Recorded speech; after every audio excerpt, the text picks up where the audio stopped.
Hey guys, my name is Dannie Hoving and I am a rising senior at Texas A&M University down in College Station. And I'm also going to be one of the youth interns for this summer. So me and my friend Chloe Robinson are just going to be hanging out with high schoolers and middle schoolers, and obviously it's going to look a little bit different just because of COVID, but we're super excited just to get to hang out with you guys in any capacity that that may look like. And so these devos just being one of them, which is super fun. So today I'm going to talk about one of my favorite parts of scripture. It is 2 Corinthians 12, 7 through 10. So basically I'm just going to read through it and explain it, and then kind of figure out how it relates to us in this time. And yeah, that's pretty much it. So I'll go ahead and read it, and you guys can turn there with me, or you can just listen. Again, it's 2 Corinthians 12, 7 through 10. So it says, "Therefore, in order to keep me from becoming conceited, I was given..." Oh, sorry, I just lost my place. Okay, sorry. "Therefore, in order to keep me from becoming conceited, I was given a thorn in my flesh, a messenger of Satan to torment me.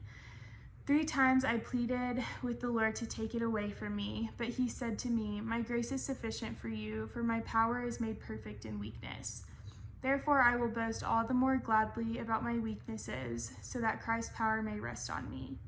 That is why, for Christ's sake, I delight in weaknesses, in insults, in hardships, in persecutions, in difficulties. For when I am weak, I am strong.'" So this is a part of scripture that you may have heard before. I know that a lot of people will say that like one of their favorite verses is in this, or have heard it in a lot of sermons, but I think that is because it is a really foundational just idea for our faith. I think that it is so important for us to realize that like God's grace is sufficient for us. And so yeah, that's kind of why I chose this verse, and why I want to dissect it with you guys. But first of all, I just want to acknowledge, as I was reading this, like I was just thinking, man, how backwards is that? Or like how hard is that to believe that, like he says in the last verse, "For when I am weak, then I am strong." Like in normal terms, that does not feel true, but it is because of Jesus that it is true. And so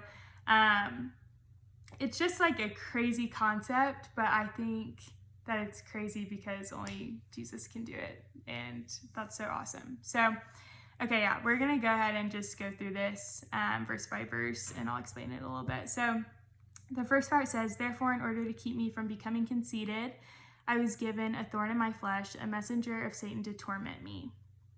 So I think that maybe this is a part of scripture that people sometimes leave out because it sounds kind of scary, and maybe people hear it, even me, like when I hear it, I'm like, oh, that's kind of intense. But I think that it's really important, one, just to acknowledge that, well, okay, this first line says, "Therefore, in order to keep me from becoming conceited, I was given a thorn in my flesh." And so I think that another way you could phrase that is, "Therefore, to keep me humble,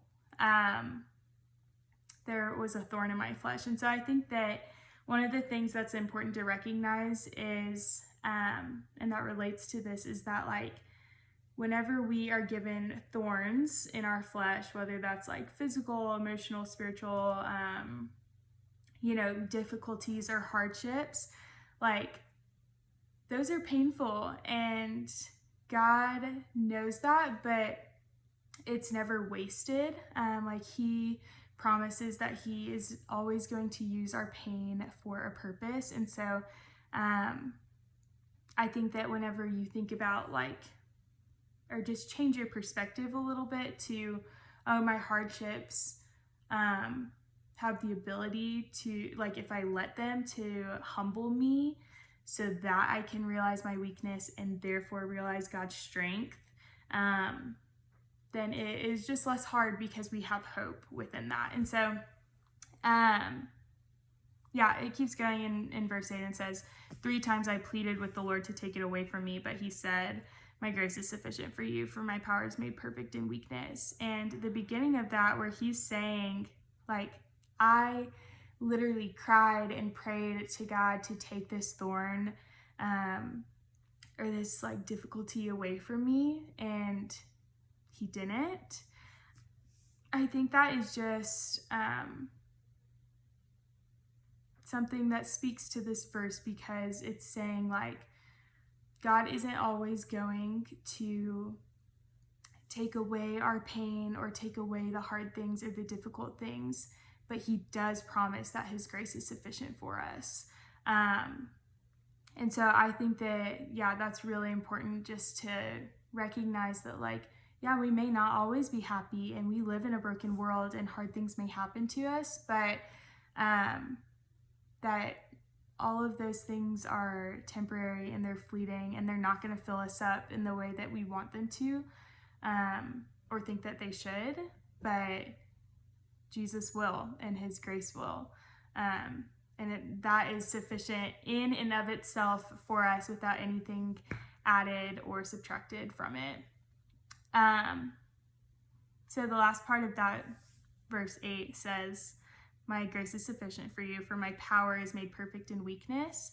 And I think that is really awesome, because it just is showing that God is powerful whenever we feel weak. Like he still is on his throne, and he is still in control, and he is still sovereign, and he still loves us so much.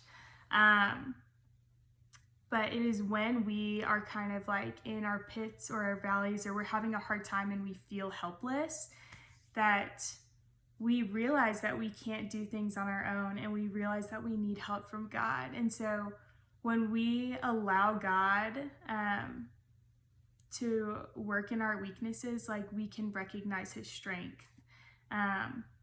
If we resist it, if we choose other things to like fill our voids, or things that we think are going to fix us, like, we are not going to experience the fullness of God's strength. It's not that it's not there, but we have to choose to recognize that we need God, and we have to be humbled in that way, so that we can see the power of his strength. So the last part says, therefore I will boast all the more gladly about my weaknesses, so that Christ's power may rest upon me. That is why, for Christ's sake, I delight in weaknesses and insults and hardships and persecutions and difficulties. For when I am weak, I am strong. So I hope that you guys hear that, and you really listen to what that scripture is saying, and that, strength is not when we feel strong because of like God's strength that he's giving us. That's not equated necessarily with happiness, but it is equated with being full of the grace of God, and feeling that, and knowing that it is true even when we don't feel it. So I hope that maybe you guys are able to also relate to this, just in this time, whether you have had a really difficult time during quarantine and social distancing, or whether it's been a blessing to you. I think that the majority of us would say that there has at least been a couple moments where it has been really hard, or where we have been disappointed, or we didn't get to do things that we had planned on doing. And so I hope that this is encouraging to you guys, and that you will really like evaluate yourself, and evaluate, what's going on in my life. Do I feel like I am still trying to like hold everything together and control things? And am I like receiving the grace that God has for me? And I just think that, like, especially for me in this time, it's been really easy to be like self-sufficient and just be like, oh no, I can make this bad situation like fine, and still feel in control or whatever. But I have found that when I really let myself acknowledge that I feel weak or that I'm experiencing difficulty, that I am really able to just experience the fullness of God and His grace and His mercy in this. And so I hope that this is encouraging to you guys, and I'm sorry that it was a little bit long, but I hope that you guys will think about this more even after you watch it, and I hope that you guys will read this part of scripture and just meditate on it. But I love you guys. I am praying for y'all, and if you haven't finished school yet, finish strong. You're almost done, and if you have, happy summer. And I hope we all get to meet in person soon. So love you guys. Have a good weekend. Bye.